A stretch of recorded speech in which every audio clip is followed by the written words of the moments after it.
Yo, why do you keep trying to kill this man? After now 20 failed assassination attempts on the president of Burkina Faso, Ibrahim Traoré, I now know why they're calling him the most important black man on the planet. He answers the question, what would happen if Africa just thugged out, took its own resources by force, and distributed them equitably among their population without corruption?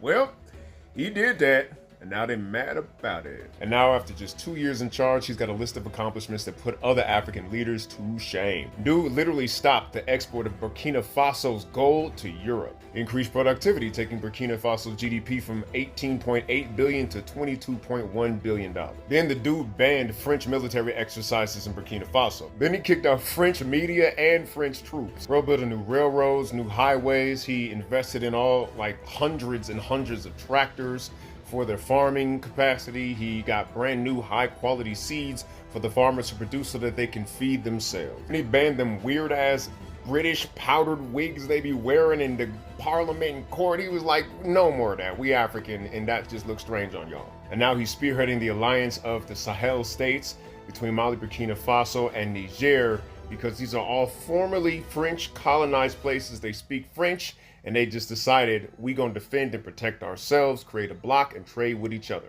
Holla bad. Listen, this is leadership. So yeah, France acting like a jealous ex. Now that they see the one they abused doing good, they want to intervene with force. And here's how it plays into the greater picture. Because, in case you haven't noticed, the world profits from dirt, cheap African minerals.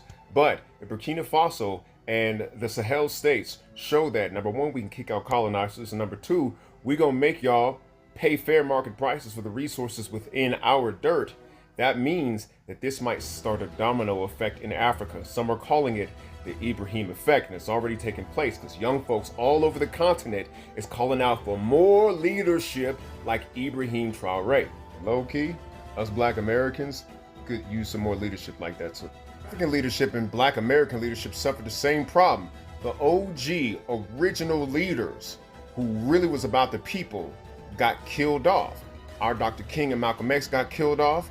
Their Patrice Lumumba and Thomas Sankara got killed off. And then a bunch of sellouts and greedy ass mooches and leeches have taken over and abused the people's finances and faith.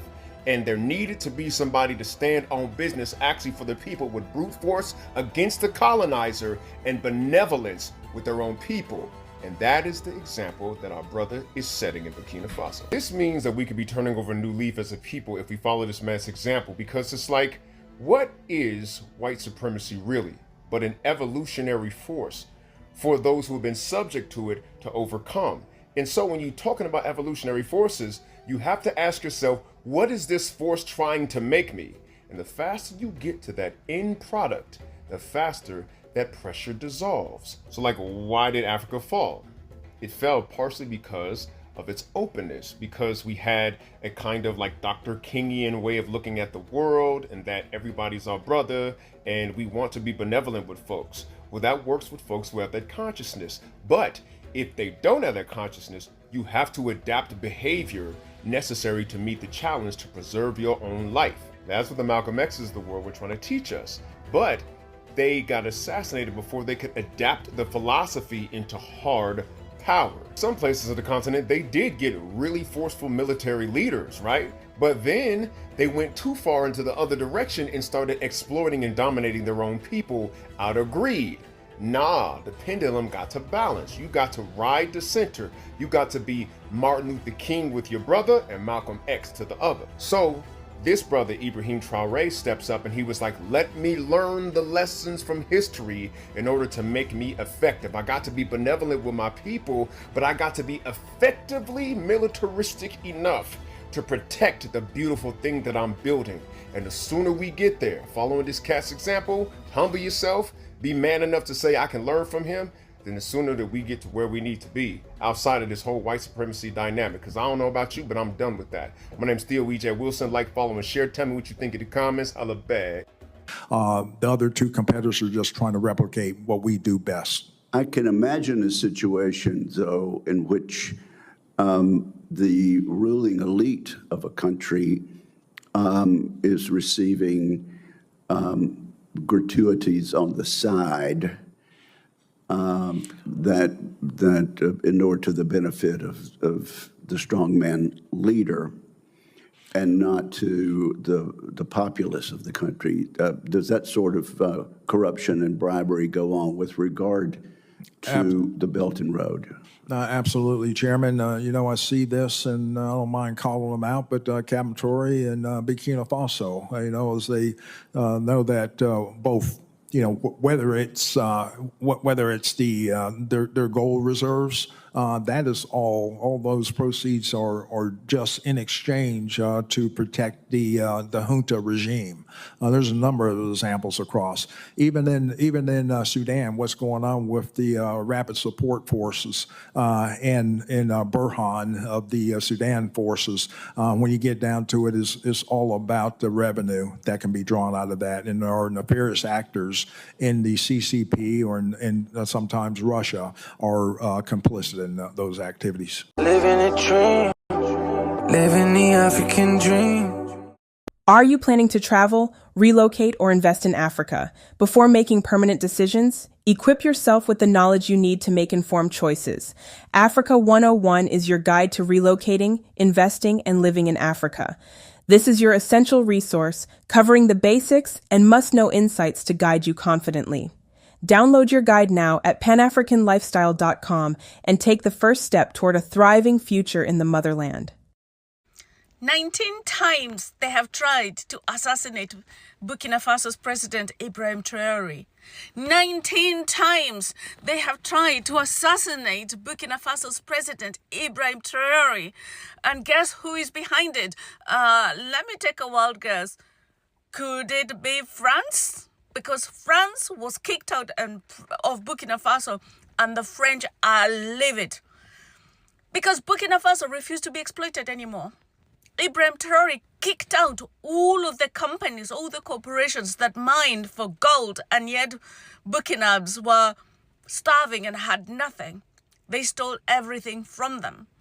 And they got a leader who they deserve, because Ibrahim Traoré is an example of what good governance should be. He's kicked out the people that made it impossible for people of West Africa to actually live and survive, because they sucked the life and soul out of the people of West Africa. And the French still going on about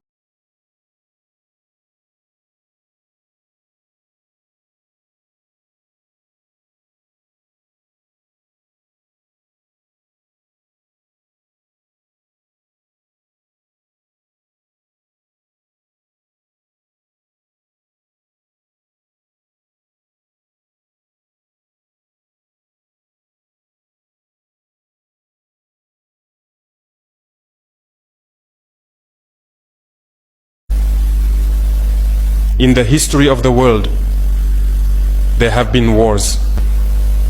And during the Second World War, people organized themselves to defend all over the place. But there is a country that could not defend itself, which had to come and take our ancestors to go defend them. And today that same country wants to give us lessons.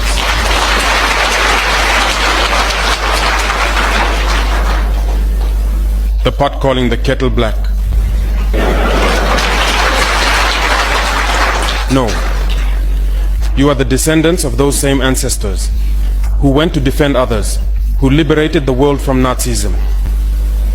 Today you are fighting for your lands. These same individuals dare to create terms to tarnish you. We oppose this. We will never agree. Continue to defend your lands. It is your wealth that interests these people. It's our gold, it's our minerals that interest them.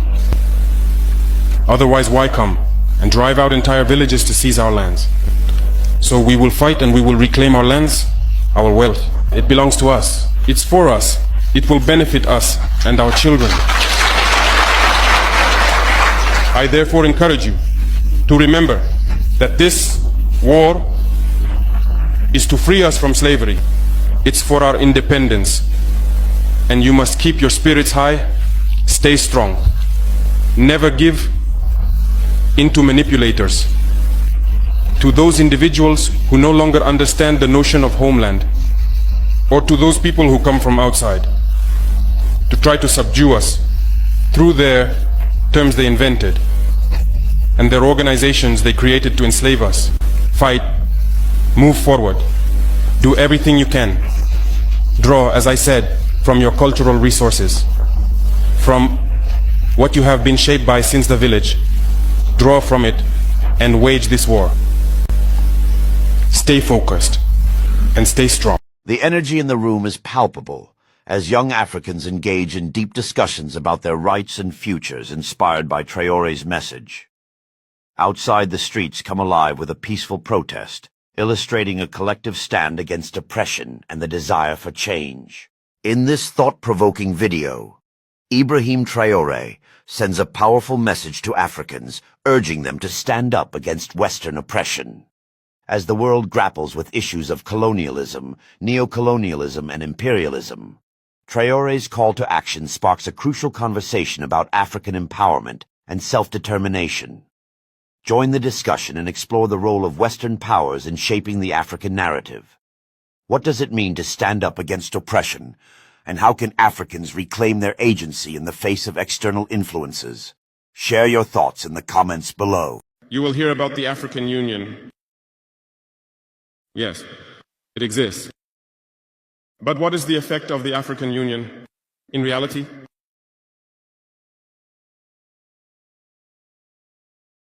We cannot talk about integration in the theme and not talk about the African Union.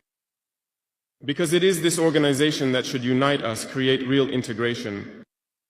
But we regret to see these wars that persist on the African continent, killing millions of young people. And that this organization, which has heads of state, with armies, is unable to organize itself to support certain countries. The Union is not just a word. The Union is a symbol. And we, the youth, should learn a lesson from this situation to unite, to make integration a reality. I was unpleasantly surprised when Ethiopia, which hosts the headquarters of the African Union, was experiencing a conflict. And when I saw the Prime Minister put on a military uniform and announce the closure of the university in Addis Ababa to face the threat. I did not see any action from the African Union to protect these headquarters.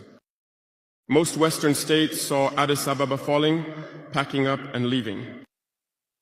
Ethiopia fought, found an internal solution, and is living more or less in peace today.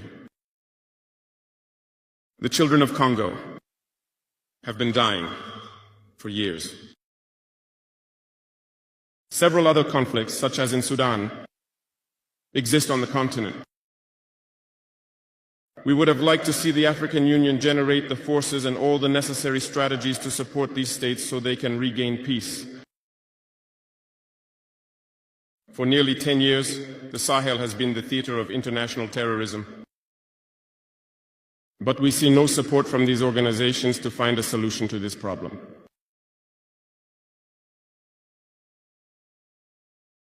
Worse, a few days ago, a country foreign to Africa openly announced having supported and participated in a cowardly terrorist and barbaric attack against the forces of our confederation in Tinsawatten. The African Union did not utter a word to condemn this interference by a state outside of Africa in the internal affairs of our states. I would like them to hear this and therefore break their silence and take action so that the youth can believe in the African Union. So I say to all of you in this room and all who are watching by television, we need to pray for our brother and his family and warn America, leave that brother alone. Why are the Americans threatening Burkina Faso? Why is Trump going to back for the French and going after this guy? Why is the head of the U.S. AFRICOM, the Africa Command, talking about the need to secure Burkina Faso's resources? Because this guy is the boogeyman to European imperialism. He's a young black African Muslim Marxist who is digging out the French deep state in Africa. French colonialism never ended in Africa. The French have a very effective deep state in Africa. Through the banking system, through fake ownership of the natural resources of Africa, they have been able to maintain economic and political and military control over much of their former colonies. Most of the wealth of France is still stolen from Africa. The gold that fills their banks, the uranium that powers their metropolis, all of this is looted from Africa. When they pulled out, they installed a deep state with corrupt rulers that they could pay off in order to get resources for practically nothing. And Traoré is ending that system. French created a banking system for Africa that gives France basic entire control over those nations' economies. The Africans actually have to borrow their own money at interest from France. The gold mines, the uranium mines, all the natural resources in these countries are treated as French property, and Traoré has been making them property of the Burkina people. And as leader of the Alliance of Sahel States, his neighbors have been joining in on it. France has been getting driven out of Africa. Some good information on it. Check out the Al Jazeera documentary, The Gold Mafia, from Al Jazeera Investigates, or this Caspian Report video about how the French bank basically owns a bunch of African countries. Now, while Trump probably does not have any direct financial interest in the French Empire, there's what they always called the threat of a good example. The reason they tried to kill Fidel Castro so many times and blockaded Cuba was not just because of the loss of the banana fields and sugarcane fields. It was that if driving imperialism out of a country improves the standard of living in that country, then there's the threat of a good example of other countries replicating. So any country that dared to defy imperialism had to be severely punished. And what Brother Ibrahim has been doing and the Alliance of Sahel States have been doing has been improving the standard of living in their countries by using those resources for those countries, and that is a threat to imperialism worldwide. There's been something like 20 or 21 coup attempts or assassination attempts on him so far, and they're not going to stop. This guy is perhaps the single greatest threat to the imperialist world order right now. Tomorrow, April 30th, there's supposed to be a continent-wide protest for him across Africa. His cause is being taken up all over the continent, and it is a wonderful thing. Faso have gathered in support of the nation's leader. The footage is showing crowds of people gathering in the capital, waving Burkina flags. The country's president responded to Western allegations that his government was hoarding natural resources and essentially says he and his nation are not slaves. Early, we heard from a local reporter who was at this rally, highlighting that Ibrahim Traoré has the people's support.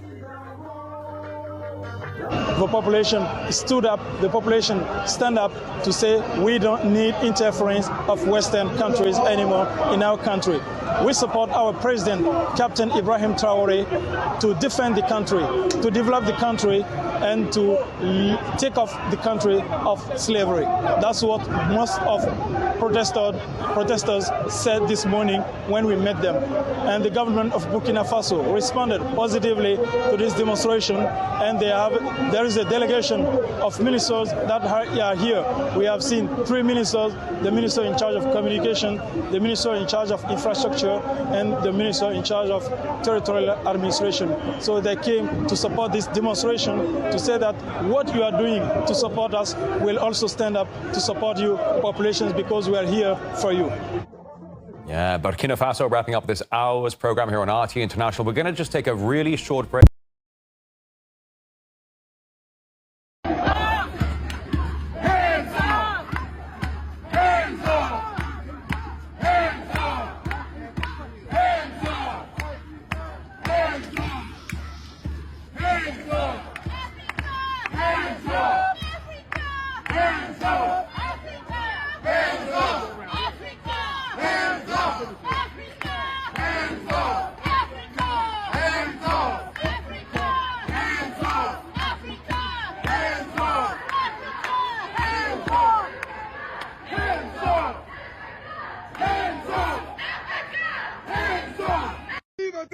Viva! Viva Traoré! Viva Traoré! Viva Ghana! Viva Ghana! Ghana! Viva Ghana! Viva! Viva Ghana! Viva! Burkina Faso's revolutionary leader Ibrahim Traoré, the youngest leader of any country in Africa, was just offered by Crown Prince Mohammed bin Salman of Saudi Arabia to allow Saudi Arabia to build 200 new mosques in Burkina Faso. Ibrahim Traoré is a Muslim man, but he responded to Mohammed bin Salman with a different suggestion. He said, "I greatly appreciate your offer, but my people can pray anywhere. If the people of Gaza can continue to pray, why do my people need 200 new mosques right now? Maybe one day that would be great, but right now, the people of Burkina Faso need new hospitals, new schools, new jobs to simply stay alive amid the threats of Western aggression." This exceptional leadership from Ibrahim Traoré exemplifies why the West has tried to unalive him at least 16 times now over the past 2 years. The West fears a truly sovereign and brilliant mind and a young leader like Ibrahim Traoré who has the capacity to take Africa into a sovereign and free future. So the way people treat you is a reflection of how they see you. But the way you let people treat you is a reflection of how you see yourself. If you let people walk all over you, it's not about them, it's about you. Your boundaries show the world how much you value yourself. If you don't demand respect, you'll get whatever treatment they decide to give you. The truth is, no one's opinion about you matters more than your opinion about you. When you see your own worth, the worth that God places on you, you'll stop tolerating anything else. Raise your standards and the world will adjust. You know, I said on X the other day that Ibrahim Traoré is the most important Muslim leader in the world today. More than Erdogan, more than MBS, more than anyone else. Because of what he represents.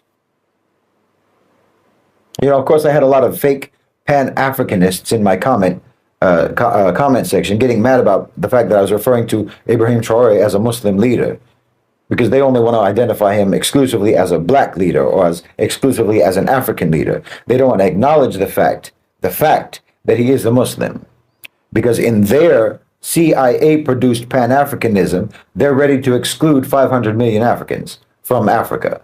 They're so propagandized in their mind by the CIA and by the intelligence that they think being African and being Muslim is a contradiction.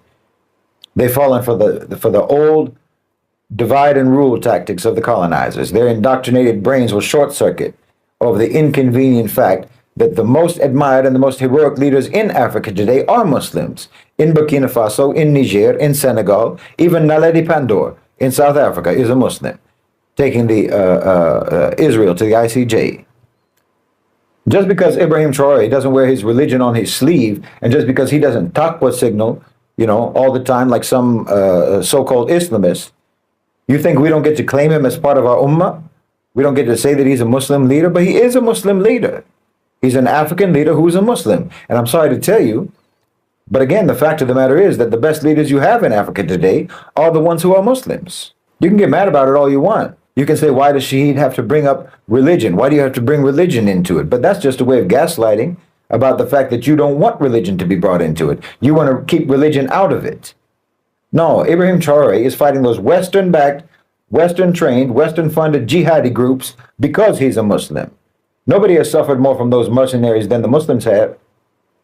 Suffered more from their violence and suffered more from the warped image of Islam that spread by their violence. Now, when Ibrahim Traoré stands up to those French and Ukrainian-backed psychopaths, he's standing up for real Islamic values, whether you like it or not, from the perspective of Middle Nation. Ibrahim Traoré is bringing attention to something that's been happening in Africa for a very, very long time, for decades, which is Western countries manipulating, using, and abusing their power to control resources in Africa, to stage coups in Africa. We could talk about Patrick Lumumba. We could even talk about Ukraine. They did it in Ukraine. We could talk about plenty of countries in Africa that they've done this in Libya. We can go on and on and on. The United States, along with their allies in the West, have done this for a very long time. So it's pretty awesome to see that this issue with Ibrahim Traoré is bringing people together to understand that, hey, listen, this can no longer happen. Africa needs to be independent. Countries in Africa need to be independent. People always say, oh, Africa is poor. Well, duh, if you're getting robbed for all your resources and they're taking advantage of you any chance that they get. Of course, you are going to have issues when we're talking about poverty. We're going to have poverty issues. And then we have leaders in Africa who don't have the backbone like Ibrahim Traoré has. They don't have the guts like Ibrahim Traoré has. So he is bringing attention to a very important matter that you and your people need to know about. You need to share the word, let people know that what they're trying to do is they're trying to stage a coup, right? They're trying to stage a coup against Ibrahim Traoré and his government so that they can put somebody in place who is a puppet, who will do the bidding for them, who will allow them to use their resources, who is corruptible. Ibrahim Traoré is not corruptible. That's what he's shown. He's shown the guts, the balls, and people need to know about this. So share this message with people that you know, and let's raise awareness together. You see this man here? He needs super armed security. In fact, the entire world needs to do a chained prayer for this man. Just within 2 years, do you know what Ibrahim Traoré has actually done? First of all, he just made education free for everybody in Burkina Faso, which is crazy. He also launched an emergency ambulance service, and I've never heard of this in any African country. The service aims to provide 24-hour emergency healthcare to all citizens regardless of financial status. And under his leadership, like I said, this is just within 2 years. Burkina Faso's GDP, which is the gross domestic product, which is used to measure how well a country is doing economically, grew from approximately 18.8 billion to 22.1 billion. He also reduced the salaries of ministers and parliamentarians by 30% and increased the salaries of civil servants by 50%. He paid off Burkina Faso's local debts. He established 2 tomato processing plants. He put a stop to the export of unrefined gold from Burkina Faso to Europe. And to my understanding, he's actually trying to build a gold refinery in Burkina Faso. He banned French military operations in Burkina Faso, he banned French media in Burkina Faso, and he expelled French troops from Burkina Faso. Now, why the French are angry about this is because usually Francophone countries depend on France to some capacity. And if other countries, Francophone countries within Africa, start getting self-sufficiency, they will need France, leaving France's role redundant. And ultimately, France will become a third world country. Without Africa, France is a third world country. Remember that. As a young man, I cannot be at the top of the state and maybe want to find myself under mangroves eating rusumbala like the others. That is to say, to accept to forget your youth, to accept to forget your life, and to devote yourself entirely to your country. One of the risks is this situation that we are living, destabilization. Because if you want to straighten the boat in such a country, inevitably you have to survive. And by surviving to straighten the boat, you create internal and external enemies. So we have to face this situation of destabilization, of murder, and of everything. Because we have affected the interests of many people. There is social inequality, there is corruption, there is poor management of public health. If we try to straighten all this, inevitably, we will affect the individual interests of some people. And these people are often rich. They have money, they use it to manipulate often poorer people, to put them at risk. This is internal.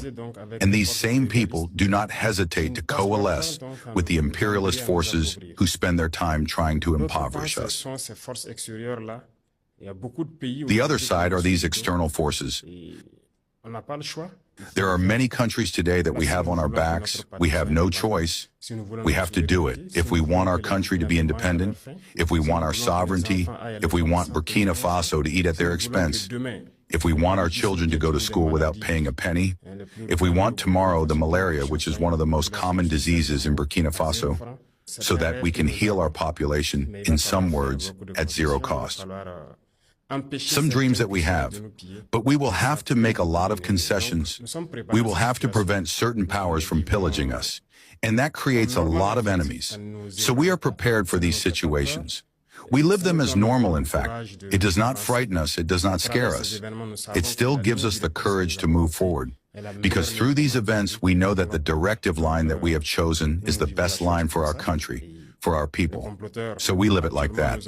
And the plotters, actually, we have spent 2 years raising awareness, talking, putting people on guard.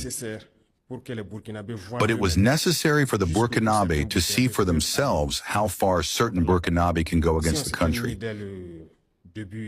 If we had started to serve in a certain way, it is not obvious that you will understand us.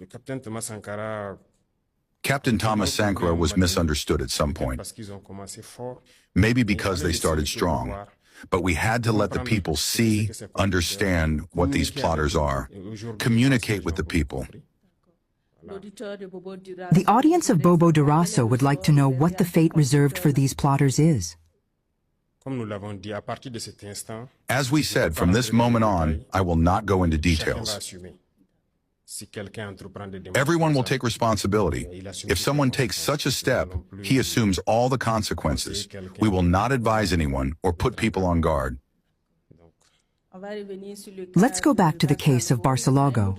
An audience member would like to know what really happened. But I think Barcelogo was personally targeted because Barcelogo and I have a history. Barcelogo and the situation of the country have a history. In July 2022, you may be able to contact Barcelogo. I challenged a lot of orders to intervene so that Barcelogo does not fall. I sacrificed a lot of things to Barcelogo. This is the place for me to thank a lot of people who supported us in our maneuver. I think they targeted Barcelogo because it was going to affect me. That was the objective. I do not want to go into certain details. Maybe one day we will have the opportunity to talk about it. Your reaction to the speech on the political orientation of the fire of Captain Thomas Sankara is a concern of Ile Budo of Ouagadougou. It is true. We have chosen the date of October 2nd for the launch of the Patriotic Day of Patriotic Engagement. It is precisely to corroborate with the DOP. Because this speech was a reference. I think that some countries far from our sub-region use this reference to develop. They make us understand because they accused a lot of things of this speech. We are inspired by this news and we adapt it to the context. There are some things in its time, in 1983, that cannot be done today, but we adapt it step by step. Thomas Sankara was too much ahead of his time. I think that all this means that he was not understood, because he saw things that others did not have the opportunity to see. His vision was much more ahead. But today we realize that we should have, every time we ask ourselves these questions, should we not have? Should we not have? It has already happened. But I think that it is a new speech. It is the same vision for a total sovereignty of our country. I think that we should join this launch. I would like to know what is the morale of the troops with this validity of destabilization. I would say that the morale of the troops is at a fixed level. Because to engage, to defend the country, you know that when you're a soldier, there is another state of mind. It is natural in the army. To get up, take your backpack, your weapon, and go to the front is not given to everyone. But generally in the head of the soldier, when he leaves, it is with pride. He knows what can happen, but it is with pride that he leaves. And today, with what we have put in place, we are trying to make an effort through the support of the people. Many soldiers are really proud to be soldiers. That is why they give their body and soul. And with all the support that the people also make in their place, I think that it can only boost the morale. It is true that this situation of destabilization does not affect them, but it gives them even more courage to fight. They understand better why they have to fight for their country. They know that it is not for nothing that we are trying to destabilize ourselves. Despite the fact that we were able to change the situation in terms of equipment, training, if people still try to destabilize it, gives more arguments to the military to boost their morale and to fight. Thank you. Hervé Kabor joined us for the questions of the listeners. Hervé, it is your turn. Yes, Chantal Nikiman. My question is to Mr. Alassane Ouedraogo, who is calling us from Kaya in the North Center. He asks, after the attack of Barsalbo, the public opinion wonders if sanctions have already been applied to the meeting of the responsible and accomplices, or are we in terms of justice and reparation for the victims of this tragedy? That is the question of Mr. Ouedraogo Alassane from Kaya. Thank you, Hervé. Mr. President, you have the floor to answer Mr. Ouedraogo. Okay, thank you. It must be said that after every attack since we have been there, after each attack, we try to analyze the situation to understand what worked and what did not work. As long as we can't do it, we can't improve the situation. So naturally, after the attack of Barsalbo, on a military level, we must analyze what happened, what worked, and what did not work. We are almost at the end of this investigation. I think the military authorities have been to Barsalbo several times to investigate, to continue to investigate through Kaya. The responsibilities will be set in a few days. I am waiting for the result of the report, and the sanctions will fall. All the attacks, that's what we do. There have been attacks where we have often brought some people to their knees who have failed in their duties. Because we don't have a choice as long as we are committed, and we feel that the failure comes from the device, we have to get rid of it. So we are waiting for the final report to act. Regarding the victims, it is natural. We have adopted laws so that the children of those who would have lost their lives in this war, we recover them as a treasure of the nation, and those who have fallen, we take them as martyrs. The government is permanently on the side of the population to be able to take charge on the psychological side, on the humanitarian side, health and everything, of all the members of the families who have been affected by this tragedy. Hervé Kabor has questions from the listeners. He joins us once again. Yes, I speak directly. Obviously, the listeners have still sent questions. This is Mr. Thomas Kafando from Zinhari. In relation to the local consumer, he asks, what are the strategies for an endogenous development based on made in Burkina products? And then Mr. Karim Zongo from FADA asks, you have governmental teams who are currently meeting the usual leaders. What are your expectations? Thank you, Hervé, for these two questions. Mr. President. Okay, thank you very much. I see that the concept of local consumer has been launched. It is very important to us. If you notice, first of all, in terms of investment, the first steps we took were an analysis of a certain number of factors. First of all, we have to promote what our artisans are putting into practice. That is, Faso Damfani, Coco Donda. This led us to reflect on the issue of towels, teachers' towels, which were imported expensively. We instructed the minister to change the towels. Today, it is done in Faso Damfani. The ladies who do it, there are many ladies who joined the workshop, and it is a great achievement for the employees.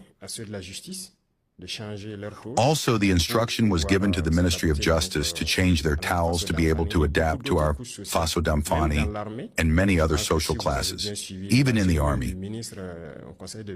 I think if you have followed the minister's outfit, it is in Burkina Faso Damfani. There are many things that we try to promote locally and in many other areas, especially in transformed products. Currently, we are in the dynamic of promoting everything that can transform our raw materials. That is, food products, so that they are consumed by Burkina Faso, which led us to take a decree to institute the fact that if someone wants to import a product, no matter the product, as long as there are Burkina Faso that manufacture it, he must first take it to Burkina Faso, and when it is not enough, he can take it abroad. It is a strong act that we have taken to be able to encourage what is produced locally to be consumed by Burkina Faso.